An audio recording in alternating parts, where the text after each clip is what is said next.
Mes chers amis, comment allez-vous? Je suis très contente de pouvoir être ici aujourd'hui.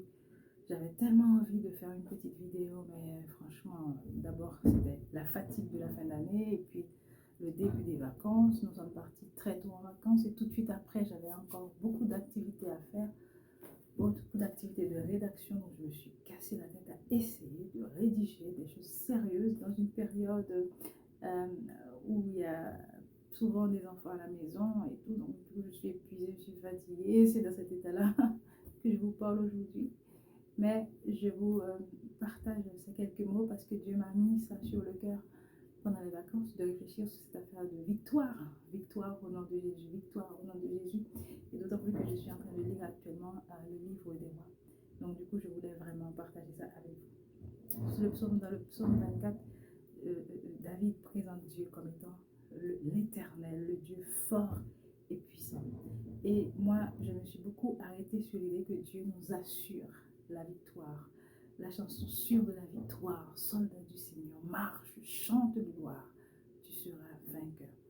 Cette chanson m'a beaucoup parlé pendant les vacances. Et à chaque fois, j'ai dit victoire, victoire au nom de Jésus, comme on le dit souvent dans les églises en Haïti. Alors oui, David, par exemple, encore dans le psaume 144, verset 1er, il dit « Béni soit l'Éternel, mon rocher, qui exerce mes mains au combat, mes doigts à la bataille. » Ça, c'est la version 8 secondes. La version PDV dit « Merci Seigneur, mon solide rocher, il m'apprend à lutter, il me prépare au combat. » Et en créole, louange pour bon Dieu, c'est lui qui protection moi, c'est lui qui montre Jean pour goum, c'est lui qui paraît pour ma langue bataille. C'est le créole haïtien. Béni soit l'Éternel, mon rocher, qui exerce mes mains au combat, mes doigts à la bataille. Donc du coup, ces derniers temps, et même au début des vacances aussi, j'ai lu le livre des rois, une partie du livre des rois à partir de la fin du royaume de Salomon, le deuxième livre des rois. Là maintenant je suis un peu à Élysée, etc. Et puis, du coup, je lis aussi le deuxième livre des chroniques qui présente les rois de Juda. Vous savez qu'après Salomon, à cause de ses inconséquences, Dieu lui a dit que du coup, ton royaume sera divisé. D'ailleurs, c'est ce que Dieu avait dit aussi à David. Son royaume sera divisé. Donc, après Salomon, le royaume a été divisé en deux. Le fils de Salomon, Roboam, qui a eu la tribu Juda, hein, le royaume de Juda, avec la tribu de Juda, mais aussi la tribu de Benjamin, etc. Et le royaume du sud, le royaume du nord, avec les rois d'Israël, dirigé par Jéroboam, qui était lui un esclave, un serviteur de Salomon qui s'est révélé. Et donc, du coup, dans ces livres-là, de rois et de chroniques, on voit une succession de rois à Juda et parallèlement une succession encore plus grande de rois en Israël. Parfois, il y avait des guerres entre les deux, mais souvent aussi, ils ont été attaqués par d'autres royaumes et ils devaient alors prier Dieu. Surtout les rois de Juda, qui étaient plus ou moins attachés à Dieu, eux, ils avaient donc ce réflexe de prier Dieu et ils avaient la victoire. Par exemple, Josaphat, on connaît très bien l'histoire de Josaphat dans 2 Chroniques 20, qui a été menacé par plusieurs armées, des gens à qui Israël, le peuple d'Israël a toujours fait du bien, que Dieu avait ménagé, etc., et qui se sont retournés contre Josaphat. Alors, il a dit à Dieu, nous ne savons que faire devant cette multitude qui s'avance contre nous, et nous ne savons que faire, mais nos yeux sont sur toi. On ne va pas oublier ça, et Dieu avait donné la victoire à Josaphat grâce aux Lévites, d'ailleurs, tout le peuple, avec les Lévites devant, qui marchaient, qui sonnaient des corps, qui chantaient, etc. Et ça, là encore, ça donne une idée de la victoire, mais de la victoire un peu dans l'unité aussi, parce qu'il fallait combattre ensemble. Et pareil, quand Josué devait demander au peuple de faire les 7 tours de la muraille de Jéricho, c'est pas une seule personne qui partait, c'était un ensemble de personnes. Ils devaient pousser un cri ensemble dans l'obéissance, puisque les règles étaient bien précises. Mais l'obéissance, c'était ensemble qu'il fallait respecter ces règles-là. dans la consécration aussi, puisque c'était les Lévites, des personnes mises à part qui étaient devant, etc. Mais eux aussi, c'était un groupe uni. Aujourd'hui, nous sommes unis à Christ et en même temps, nous sommes unis à nos frères et sœurs. Même cœur, nous avons le même cœur, nous sommes attachés à la même parole du Christ. Nous devons aussi avoir le même langage parce qu'on est habité quand même par le même esprit. Bien sûr qu'il peut y avoir des différences de point de vue, de voilà, j'aime le rose, t'aimes le bleu, c'est pas ça. Mais le fondement de l'évangile doit être pareil pour nous tous et pour nous toutes. Et du coup, à ce moment-là, nous ne sommes pas des combattants et combattantes éparpillés, mais nous devenons toute une armée de Dieu qui se bat pour lui et avec lui dans notre camp. J'aime donc la chanson qui dit Dieu a une armée qui se lève pour lui obéir, pour le servir. Peuple de Dieu, lève les mains pour l'adorer, etc. C'est l'Esprit de Dieu qui nous mène au combat. Et aussi, peuple de Dieu, tu dois ouvrir ta bouche parce que Dieu veut parler. Dieu veut parler par toi, mais par nous, son armée. Bien sûr, nous avons besoin d'entendre Dieu, nous avons besoin aussi de parler pour lui, nous avons besoin d'agir pour lui. Et heureusement que la force est en lui. C'est lui qui met en nous, justement, le vouloir et le faire. Il nous équipe pour le combat. Il nous qualifie pour le combat. Je ne sais pas pour vous, mais souvent on fait face à toute forme de difficultés. Des difficultés matérielles, on a des besoins, on n'a pas d'argent, on lutte, on a des manques parfois. Même si Dieu nous approvisionne, mais quand même, on a des difficultés matérielles, souvent.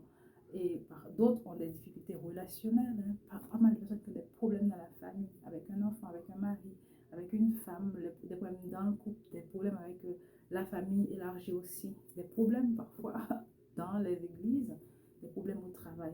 Au travail, on en a eu quand même, mais bon, tout ça c'est difficile, c'est des problèmes relationnels, il faut faire face à ça. Souvent c'est long, souvent dans certains cas c'est répétitif et parfois c'est dur à porter, ça décourage, ça abîme, ça déprime et ça nous décourage quand même. Donc on a besoin de Dieu aussi pour tous ces combats. Parfois c'est des combats spirituels, on lutte avec de mauvaises pensées. Moi parfois j'ai des pensées de peur et c'est une lutte pour moi. J'ai vraiment toujours besoin de me combler l'esprit avec la parole, la louange, les mots d'encouragement. Parce que dès que je laisse trop de place, les mauvaises pensées de peur, d'anxiété ont envie de rentrer. Donc, je sais que plusieurs personnes ont ce type de combat. D'autres ont d'autres formes de combat. Parfois, c'est des convoitises, parfois, c'est des addictions, etc. C'est des combats spirituels.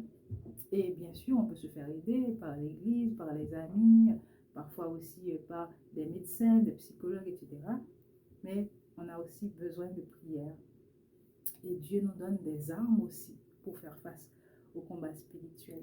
Dans Éphésiens 6, versets 14 à 17, et l'apôtre Paul écrit, et il dit, alors debout, ça c'est la version PDV, debout, prenez la vérité comme ceinture, mettez la justice comme cuirasse, prenez comme sandale l'ardeur pour annoncer la bonne nouvelle de la paix, l'évangile, toujours et partout, portez le bouclier de la foi. Avec lui, nous pourrons éteindre les flèches brûlantes de l'esprit du mal. Le second dit avec ce bouclier de la foi, vous pouvez éteindre les flèches enflammées du malin. Recevez aussi le casque du salut et l'épée de l'Esprit Saint, c'est-à-dire la parole de Dieu. Alors, il y a autre chose aussi, vous allez voir après, mais c'est avec toutes ces armes-là qu'on peut devenir vainqueur. On aurait pu prendre le temps de s'arrêter sur chacun, mais je ne vais pas faire ça aujourd'hui. Et je pense que vous allez pouvoir trouver aussi d'autres prédications qui en parlent. Mais avec ces armes, franchement, nous avons l'assurance de la victoire. Nous sommes plus que vainqueurs. Parce que Dieu va nous faire gagner dans nos combats. Et de toute façon, nous sommes déjà victorieux. Nous ne combattons pas pour la victoire, comme aime bien le dire notre frère, le chanteur de ICC, mais nous combattons dans la victoire. Nous sommes déjà victorieux parce que la victoire, à la croix, elle fut acquise. Ça veut dire qu'elle est déjà acquise. Jésus nous a déjà donné la victoire à la croix. c'est lui le sauveur qui nous a rachetés. Cette chanson, je me rappelle toujours comment ma mère chantait cette chanson avec les dames de son église. Plus que vainqueur, telle est notre devise. Plus que vainqueur, bien que persécuté, car la victoire à la croix fut acquise par le Sauveur qui nous a rachetés. Et même dans les autres couplets, ça parle vraiment de la marche chrétienne dans la victoire, vers la victoire sur les petites difficultés du quotidien, par la croix de Jésus. Vainqueur, vainqueur, je suis vainqueur. Au nom de Jésus, victoire, au nom de Jésus. Et après, à partir du verset 18, l'apôtre Paul continue. Là, il va parler de la prière, qui a aussi une arme spirituelle que parfois, même moi, des fois, je ne compte pas forcément dans la liste, mais la prière fait partie des armes spirituelles. Faites en tout temps, par l'Esprit, toutes sortes de prières et de supplications. Veuillez à cela avec une entière persévérance et priez pour tous les saints. Je prie, je persévère dans la prière et je prie aussi pour les autres. Ça veut dire aussi que quand on a des problèmes, il ne faut pas hésiter à en parler avec nos frères et sœurs qui peuvent nous aider à prier. On peut en discuter avec qui on veut, hein, mais c'est bien d'en discuter avec des personnes qui peuvent nous aider dans la prière, nous soutenir par la prière. Des fois, je me pose la question, est-ce que je suis obligée de parler de mes problèmes? Est-ce que je suis obligée de demander la prière? Surtout aussi que des fois, j'ai l'impression que j'en demande beaucoup plus que les autres. Mais je me dis, mais est-ce que je dois demander la prière? Mais ce passage me rappelle que, ben oui, il faut qu'on prie les uns pour les autres. Et si tu me demandes de prier pour toi, je vais prier pour toi. Même si tu ne me demandes pas, je vais le faire. Mais si tu me demandes, je serai encore plus précise dans la prière. Je vais faire monter à Dieu pour toi. Donc faites toutes vos prières et vos demandes par l'Esprit Saint. Soyez bien attentifs et priez toujours fidèlement pour les chrétiens. C'est la version PDB. Pourquoi prier? Parce que notre Dieu, il est capable. Et parce qu'il veut que nous lui demandions des choses. De petites choses ou de grandes choses. Certains prient pour les petites choses. Et quand c'est grand, c'est trop grand pour Dieu. Ou d'autres prient pour les grandes choses. Et quand c'est petit, ils disent, bon, écoute, ça c'est des petites histoires, hein. Dieu n'a pas le temps de rester à s'occuper de ces choses. Alors ça m'a fait penser au roi Akab, qui est un roi d'Israël, qui n'est pas bon du tout hein, pour cette histoire d'Akab, de Jézabel, de Naboth et tout.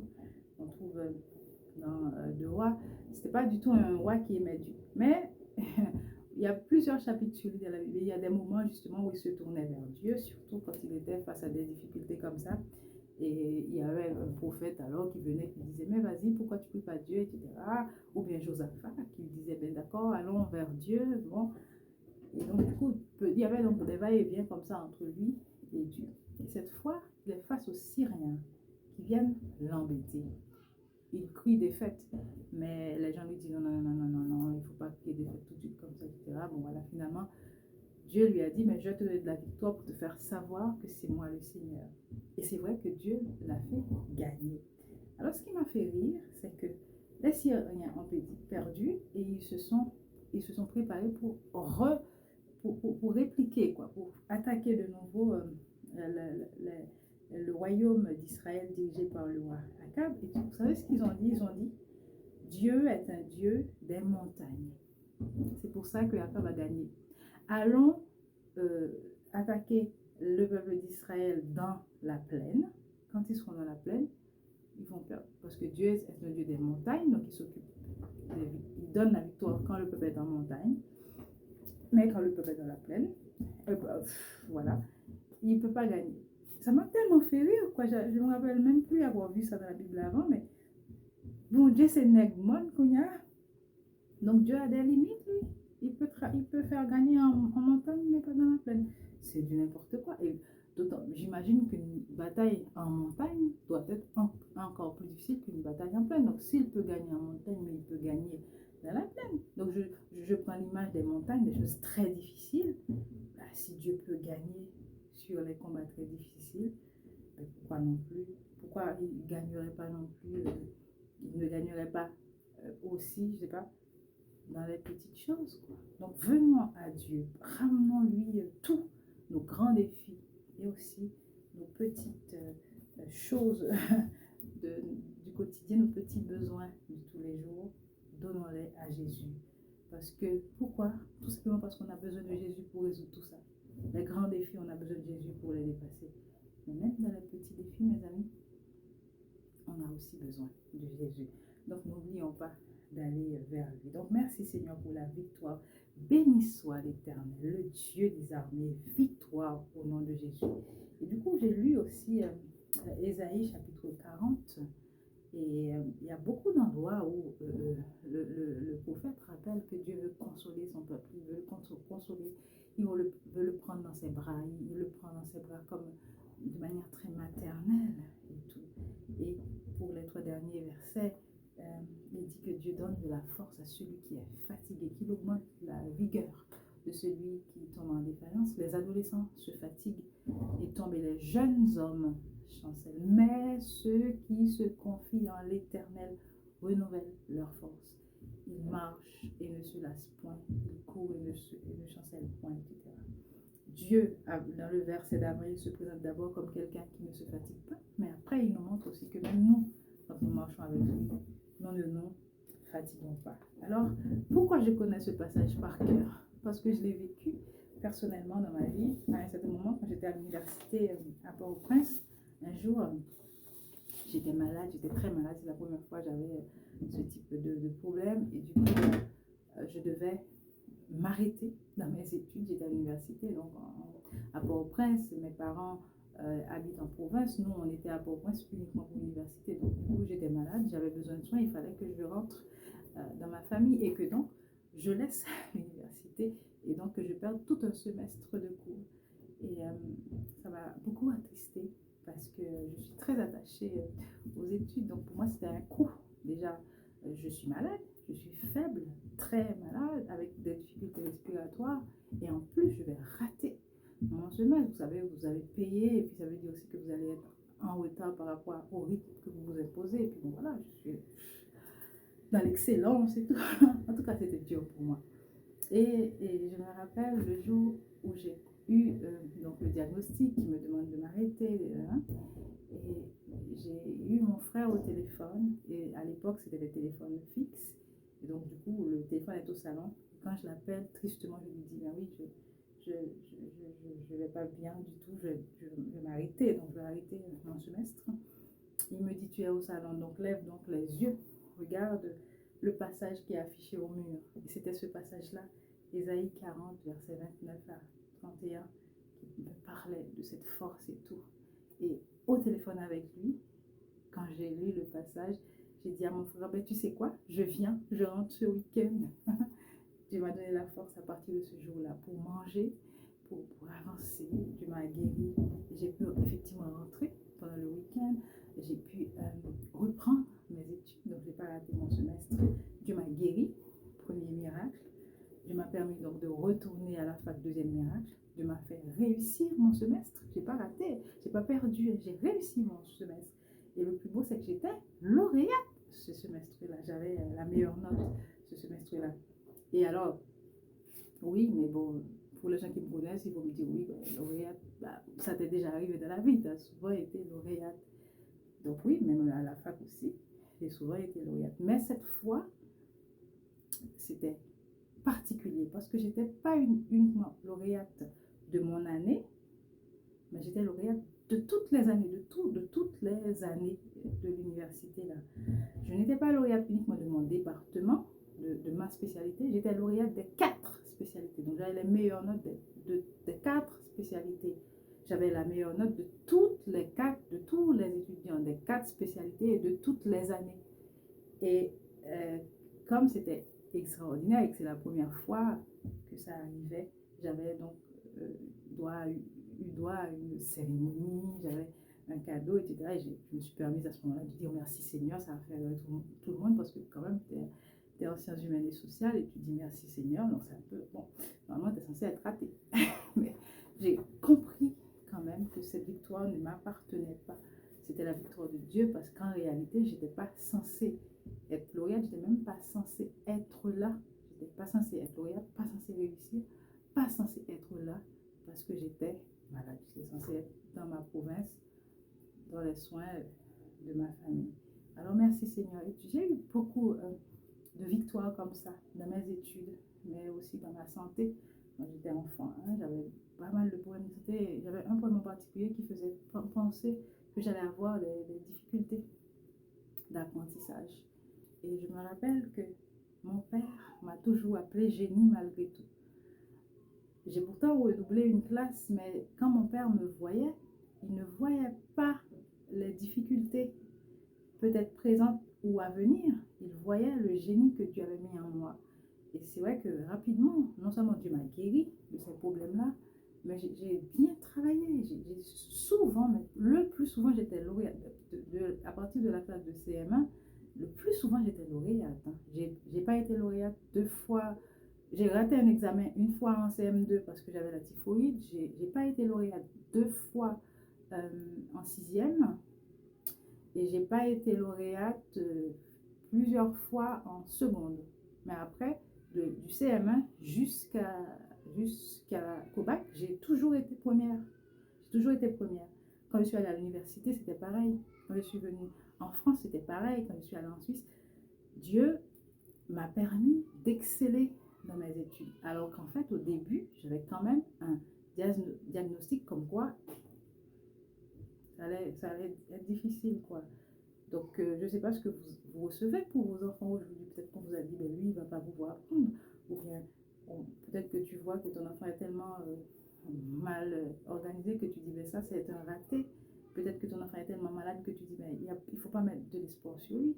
Mais mes amis, faites comme mes parents. Croyez en Dieu, croyez en votre enfant. Croyez en ce que Dieu dit de vos enfants, pas en ce que les autres disent. Aujourd'hui, non seulement j'ai aucun problème d'apprentissage, mais j'ai le plus haut niveau de diplôme qui existe. Hein. J'ai un doctorat dans 2 disciplines différentes d'ailleurs. Hein.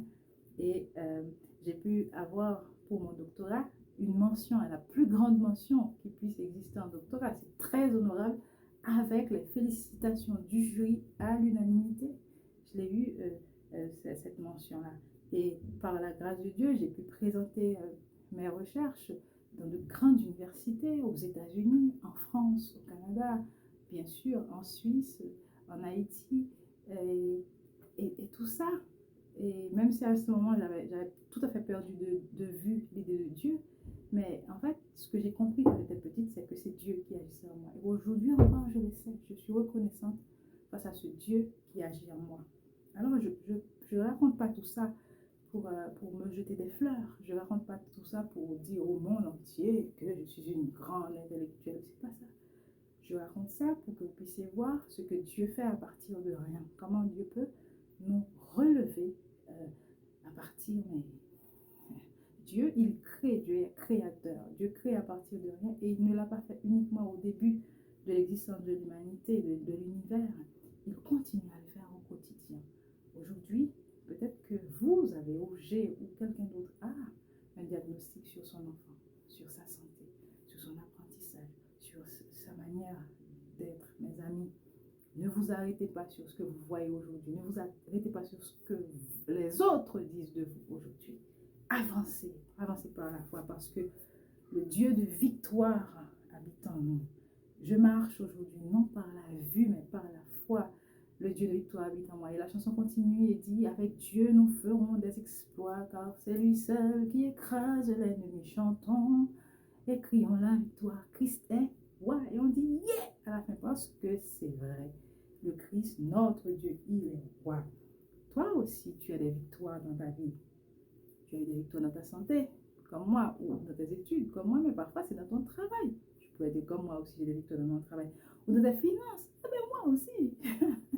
Dans tous les domaines, Dieu m'a donné des victoires. Dans tes enfants, tout ça, oui. Dans ta famille, oui, oui, oui. Alors, prenez le temps à la maison, chantez ces chansons. Le Dieu de victoire habite en nous. Dieu peut nous faire gagner, il veut nous faire gagner. Et en ce qui me concerne, la liste des victoires est longue. Et pourtant, quand Dieu m'a demandé de parler de ces choses-là, ce n'est pas de victoire qu'il m'a parlé. Il m'a demandé de parler d'échec. Échec. Parce que dans la vie chrétienne, avec ce Dieu de victoire, parfois aussi, il y a des échecs. Nous pouvons échouer. La vie chrétienne est aussi faite d'échecs. Et j'en ai eu, cette année seulement, j'ai échoué 3 fois. 3 fois. C'est comme ça qu'on fait 3. 3 fois à 3 entretiens, donc, pour le poste dont je rêvais. Et toujours pour le même type de poste, de 2018 à 2023, j'ai été auditionnée 10 fois, avec les 10 doigts de la main, et j'ai donc échoué 10 fois. 10 échecs. 10 échecs. 10 échecs. C'est beaucoup, hein? Donc, du coup, pour cette année où j'en ai eu les 3 derniers, j'ai dû encaisser ces échecs. Souffler aussi, parce que quand même, ces concours, ça prend beaucoup de temps, ça prend beaucoup d'énergie, donc j'ai dû me reposer, m'arrêter, souffler et prier. Prier avec mon église, parce que mon église m'a beaucoup aidé aussi au moment où je passais le concours, même avant. Et donc cette église m'a aussi aidé dans la prière pour assumer ces échecs. J'ai dû me réfugier dans l'amour de mon Dieu. À l'époque, je venais de lire le Cantique des Cantiques et je repassais, donc je faisais donc ces enregistrements sur le Cantique des Cantiques pour me rappeler qui j'étais en Dieu. Je suis aimée, Dieu m'aime. Et je me suis dit aussi, j'essaie de ne pas oublier que je suis une personne hautement privilégiée, ultra favorisée. Alors qu'en fait, je pourrais me dire, mais oui, j'ai échoué, mais parce que je suis une femme, parce que je suis noire, parce que je suis haïtienne, parce que j'ai un accent. Bah, pourquoi pas? Peut-être que d'autres vont me dire, mais c'est parce que tu as des locks, ou parce que tu n'es pas extrêmement mince, ou je ne sais pas moi. La liste est longue, il y a toute une liste. Parce que tu travailles sur telle chose, pas sur telle autre chose. Peut-être, et probablement, si on fait des recherches, peut-être que je suis la seule en France à avoir passé ce concours 10 fois. Peut-être, je ne sais pas. Peut-être que je suis la seule en France dans ce domaine-là, ou dans ces 2 domaines-là, puisque c'est 2 domaines différents, 2 ou 3, à passer ce concours 10 fois et à échouer. Et à ne pas avoir le poste, peut-être.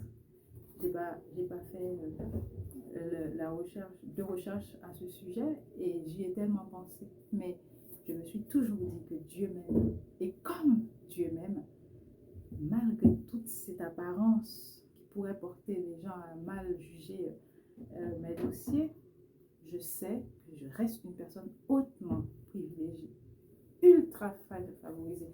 Et que ce que Dieu a pour moi, personne ne peut le prendre en fait. Et si Dieu voulait que j'aie ces postes-là, je les aurais en fait. Et du coup, c'est ce que j'ai dit aux gens, mais si je devais vraiment avoir ça, je l'aurais en fait, je l'aurais.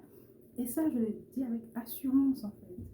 Donc arrêtez de me dire que ben, finalement, ouais, mais quand même, c'est quand même bizarre. Oui, c'est bizarre, mais cela n'empêche que je reste une personne hautement privilégiée, ultra favorisée, la fille du roi.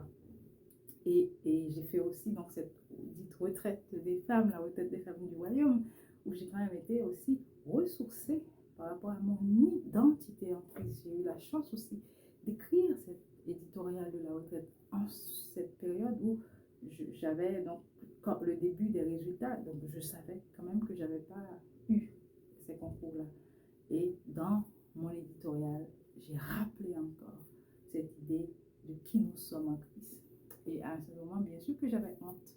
J'avais honte de dire que j'ai échoué. Et surtout aussi, des fois, le classement, ben, c'était pas très honorable. Donc, ouais, c'était honteux. Mais, voilà. Même si c'était honteux, j'ai quand même porté ça avec cette idée de Dieu qui m'aime. Et par contre, je me suis dit, mais qu'est-ce que les autres vont penser? Parce que moi, je sais que Dieu m'aime malgré tout, mais les autres qui voient ça, qu'est-ce qu'ils vont penser? Peut-être même qu'il y en a qui vont penser que je suis punie, quoi. Que c'est parce que je suis punie que je n'ai pas eu ces concours. Et Dieu m'a dit, mais ça leur appartient, ça leur appartient. Toi, suis-moi.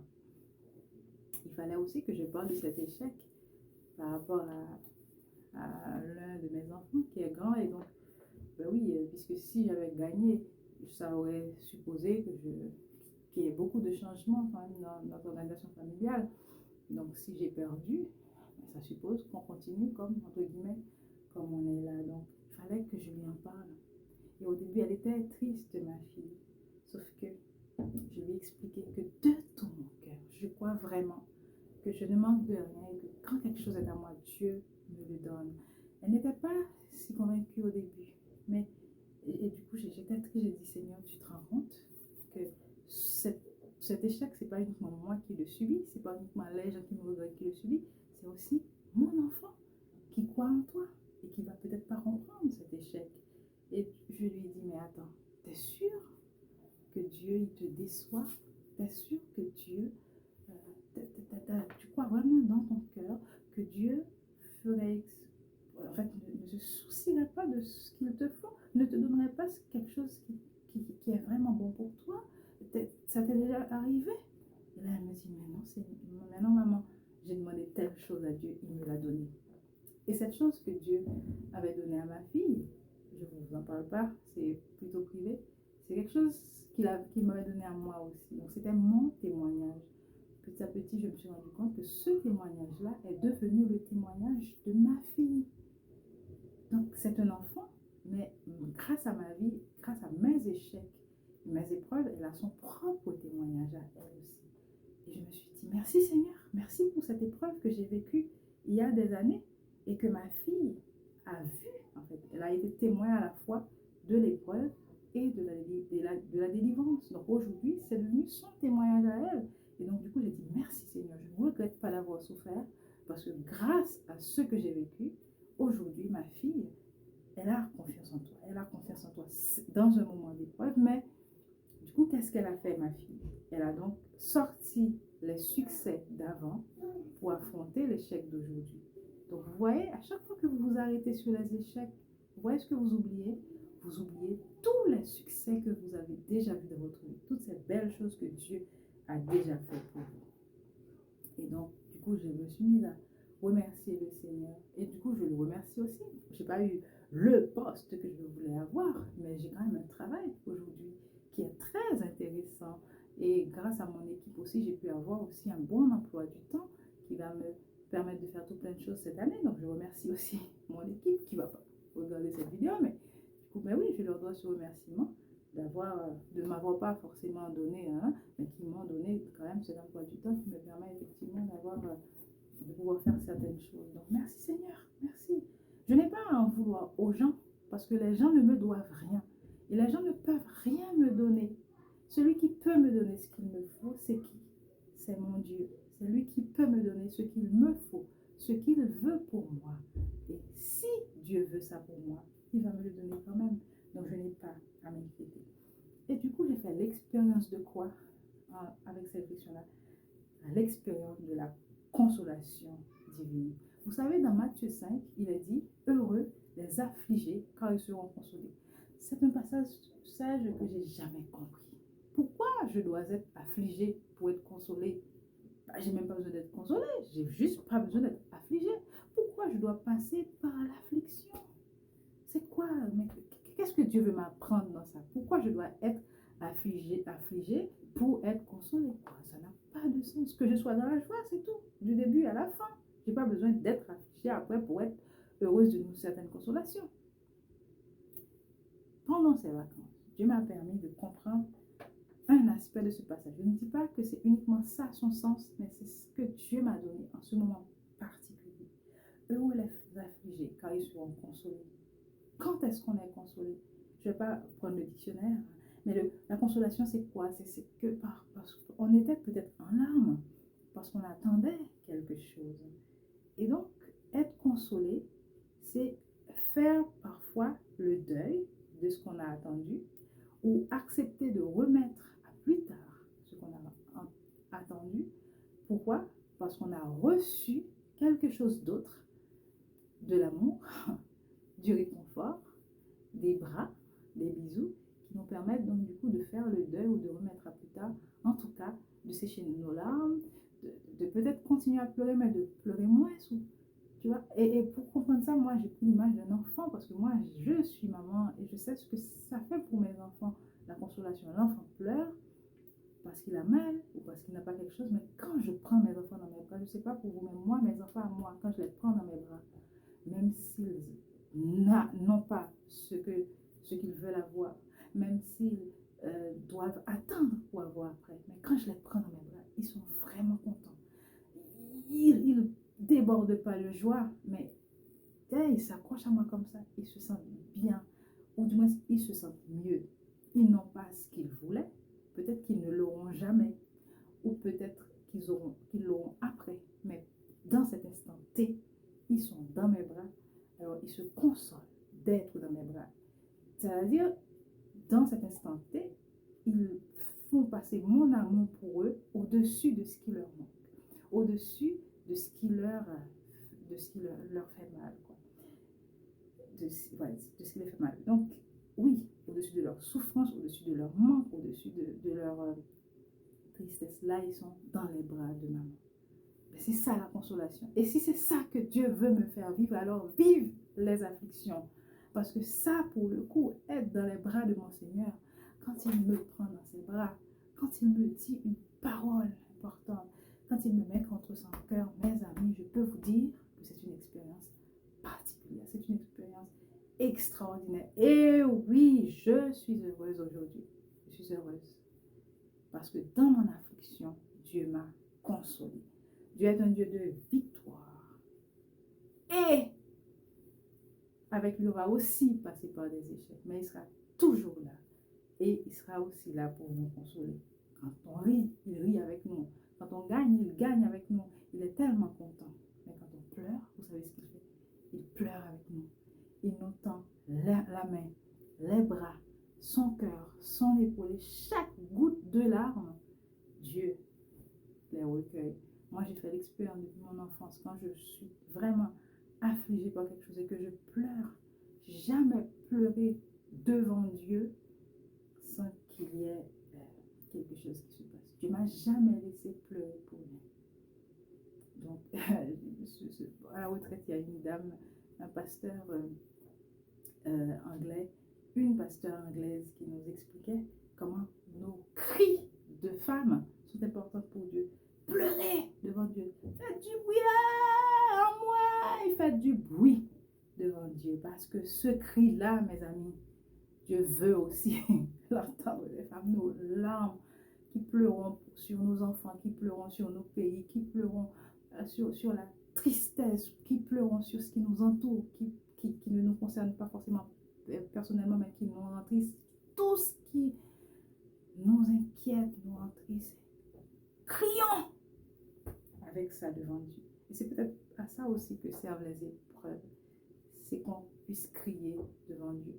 Et qu'on puisse comprendre aussi les gens qui crient. Les gens qui ont quelques larmes. Mes amis, j'ai tellement de choses à dire. Ce Dieu, il est merveilleux. Il est bon. Et du coup, je prie qu'il puisse agir dans nos combats, dans nos défaites. Et qu'il puisse régner dans nos vies. C'est la dernière victoire que Dieu m'avait donnée par rapport à ces épreuves. C'est que il y a quelques dimanches, je suis allée à l'église. Joël, notre conductrice de louange, chantait cette chanson. L'Éternel règne. J'avais les larmes aux yeux. Parce que c'était pour moi, cette chanson. L'Éternel règne. Il faut qu'on se le rende compte en fait. On va avoir des victoires. On va aussi avoir des échecs. Mais mes amis, celui qui règne sur tout ça, c'est Dieu. Celui qui décide, c'est Dieu. Celui qui combat, c'est Dieu. Celui qui nous fait gagner, c'est Dieu. Celui qui nous laisse perdre, c'est Dieu. L'Éternel règne. Il est majestueux. Il est saint de force. L'Éternel règne. Il est sur son trône. Que ton règne vienne, Seigneur, pour la durée des temps. Nous devons l'adorer pour toujours. Il va régner pour toujours. Et ce qu'on doit faire pour toujours, c'est adorer notre Dieu. L'Éternel règne. Il règne dans nos victoires. Dans nos échecs, il règne. Aujourd'hui et à toujours, il règne. Alors, que le Seigneur continue à régner dans nos vies. Qu'il nous console, qu'il nous dirige, qu'il nous défend, qu'il combat à côté de nous, qu'il combat avec nous et qu'il combat pour nous